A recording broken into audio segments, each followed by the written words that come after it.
Quels sont les vrais bons plans de soldes en Chine? Alors, dans une vidéo précédente, je vous avais parlé des soldes du 11 novembre. Le 11-11, c'est énorme, oui. Mais tu savais qu'il existe d'autres jours de soldes en Chine encore plus avantageux? Je sais, n'attrapez pas ma veste. J'avais dit dans la vidéo du 11-11, la vidéo sur le 11 novembre, que ce sont les plus grosses soldes au monde. Oui, je sais, j'avais dit ça. Mais elles ne sont pas forcément les plus rentables, les plus avantageuses. Je te donne le vrai bon plan des soldes en Chine. Suis-moi. Tout le monde connaît le 11-11 en Chine. Mais que tu sois un simple acheteur ou que tu fasses du business avec la Chine, sache qu'il y a d'autres périodes de soldes presque aussi toutes puissantes. Peut-être même encore plus intéressantes et rentables que le 11-11. Bref, on va pas s'attarder sur le sujet. Je te dévoile les 3 autres meilleures périodes de soldes tout de suite. La première, c'est l'événement 6-18, le 18 juin. C'est le Mid-Year Sale, lancé par JD.com. Et aujourd'hui, c'est devenu l'événement mi-annuel du shopping en Chine. Et toutes les plateformes de vente en ligne chinoises y participent. Les marques liquides des stocks du premier semestre de l'année et donc les prix chutent fort.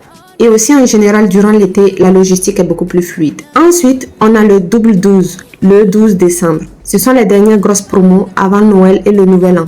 On peut dire que c'est un peu la seconde chance après le 11 novembre. En fait, les produits invendus du 11 novembre sont souvent soldés une dernière fois avant la fin de l'année. C'est vraiment un bon plan pour acheter les restes des stocks invendus du 11 novembre à des prix cassés. Et la troisième période de solde, c'est le Nouvel An chinois, qui est compris entre janvier et février. Et juste avant les fêtes du Nouvel An chinois, les marques et les usines liquident tous les anciens stocks des produits invendus pour ainsi repartir de zéro à leur reprise. Donc, c'est aussi un très bon plan, mais c'est un mauvais moment pour expédier les containers parce que tout ferme, ou du moins tout tourne au ralenti durant les fêtes du Nouvel An chinois. Un conseil pour tous ceux qui vivent en Chine. Quand tu veux profiter de ces soldes sur une des plateformes chinoises comme Pinduoduo, Taobao ou toute autre application, donc quelques jours avant les soldes, par exemple avant le 11-11 ou avant le 12-12 ou avant le 6-18, va alors sur ton application et ajoute ton article à ton panier. Active ensuite les coupons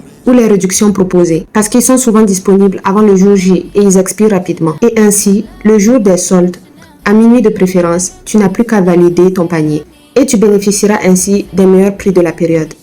Donc voilà, maintenant que tu connais les périodes de soldes en Chine, sais-tu qu'il existe aussi des périodes où tu devrais éviter d'expédier tes marchandises? Et c'est le sujet de ma prochaine vidéo.